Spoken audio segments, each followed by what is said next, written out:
My wife hit a $6.8 million jackpot and filed for divorce. I found out through a letter, gave it to my lawyer. 3 weeks later, she was begging to settle. Hello, Reddit I plus here. For 16 years, I thought my marriage to Naomi was solid. We met when I was 24, she was 22. College sweethearts. I worked my way up in software engineering, and Naomi was a middle school math teacher. We weren't rich, but we were steady. 2 kids, Elijah, 11, and Mia, 8. A house in the suburbs of Portland, Oregon. From the outside, we looked like the kind of couple you envy. Clean lawn, carpool schedules, matching Christmas pajamas, but underneath, things had started to unravel. A year ago, Naomi changed. She became guarded, always on her phone, short-tempered. I chalked it up to burnout from teaching during post-COVID times. I suggested we take a vacation, offered to handle the kids more. Anything. She brushed me off. By March, she sat me down and said, I need to be honest. I'm not happy. I want a divorce. I asked why. Was there someone else? Was she unhappy with me? Her answer was vague. We've just grown apart. I was blindsided. Devastated. I begged her to go to counseling. She refused. She moved into a furnished apartment the next week, and our lawyers got involved. We agreed to keep things amicable for the kids. The house, still under both our names, stayed with me. I paid the mortgage while we worked through division of assets. She wanted everything to move quickly. Seemed urgent to be done. I figured she just wanted to move on, but the truth was uglier.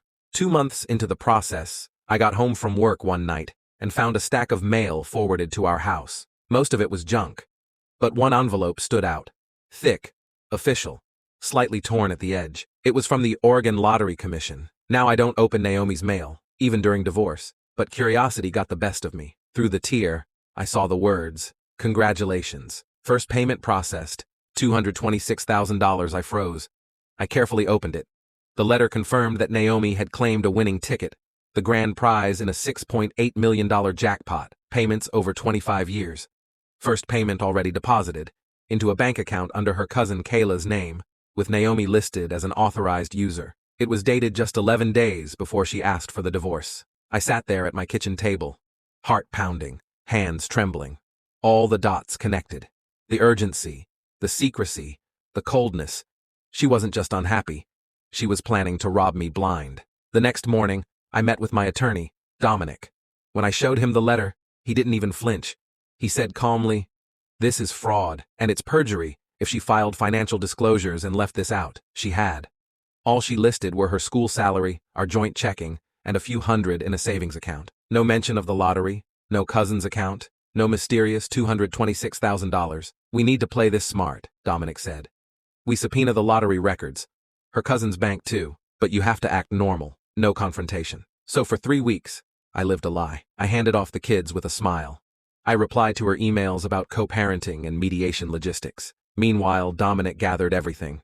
Lottery records, transaction histories, filed a motion for fraud.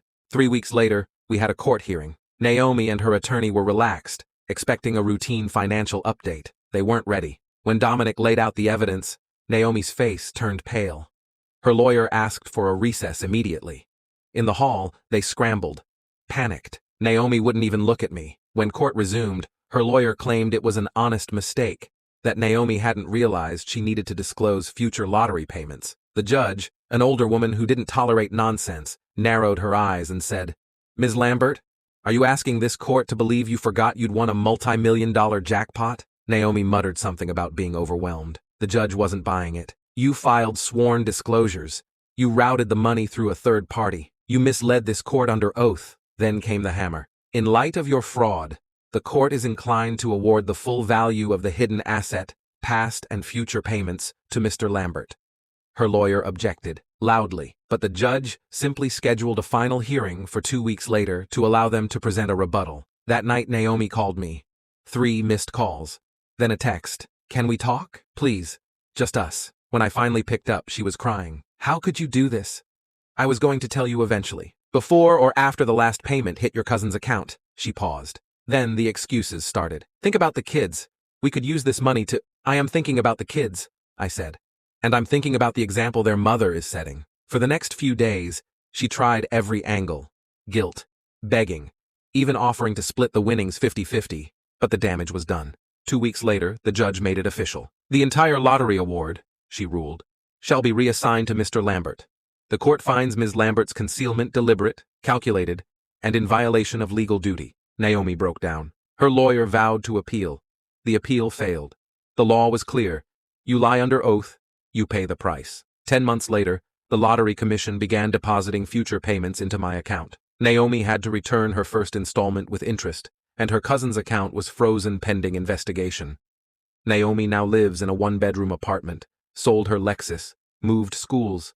I've heard through mutual friends that she calls me vindictive. Vindictive? For holding her accountable? The kids still don't know the full story. One day, maybe I'll tell them. For now, they know their parents don't get along, but I won't poison them against their mom. As for me, I still live in the same house, still work the same job. I've just started dating again. A woman named Hannah I met volunteering. She doesn't know about the lottery yet, and I'm in no rush to bring it up. Funny thing is, if Naomi had just been honest, we'd have split the money.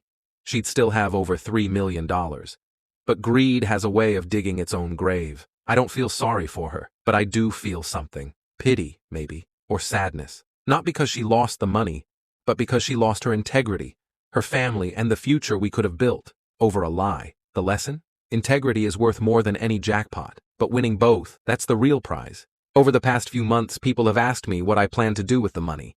Some suggest travel.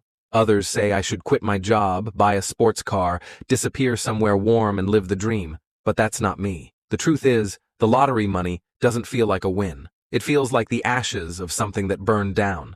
Necessary, yes. Justice. Absolutely. But not a victory. The first thing I did was set up 2 long-term trusts for Elijah and Mia. Money they can access when they turn 25, provided they've completed school or have a plan they're actively working on. No strings attached beyond that. They'll be set up for life if they want to be, but they'll have to decide what kind of lives they want to build. As for the rest, it's sitting where it should be. Diversified. Managed by professionals. I still budget. I still drive my 10-year-old Toyota. I still pack my lunch, because money never made me happy. And losing Naomi taught me that security is fragile, no matter how careful you are. I ran into her a few weeks ago at Elijah's school play. She looked tired, worn down, like someone who hasn't been sleeping well for a while. We exchanged hellos, but not much more. I could tell she wanted to say something, but maybe pride held her back. Or shame. I felt neither anger nor triumph. Just a quiet, aching finality. She made her choice. I just enforced the consequences. What keeps me up at night isn't what she did to me. It's what this whole mess might do to the kids down the line. I worry they'll find out one day, and it'll distort how they see their mother. Or me. Our trust in general. But that's not in my hands. All I can do is be honest, present, and steady. I don't badmouth Naomi. I never have. When Mia asked why we don't live together anymore, I simply said, sometimes people grow apart and they make mistakes, but we both love you very much. That was enough. For now. The irony, the bitter kind, is that Naomi didn't need to do what she did. If she had just told me the truth, I probably would have let her keep more than half. I would have respected her luck, been happy for her, and settled with fairness. But she didn't trust me. She trusted greed, and in the end, she lost more than money. She lost the story we'd built, the family she once fought for, and the peaceful future we both could have had, even if apart. Now I breathe easier. I sleep deeper. I wake up every day knowing I stood up for myself, not with revenge, but with truth. And in a world that often rewards deception and punishes honesty, I'll take that kind of peace over any jackpot, because some wins don't come in cash. They come in knowing you didn't bend. You didn't break. You didn't become them. You just stood tall and let the truth speak. And it did, louder than money, louder than lies, louder than her silence ever could.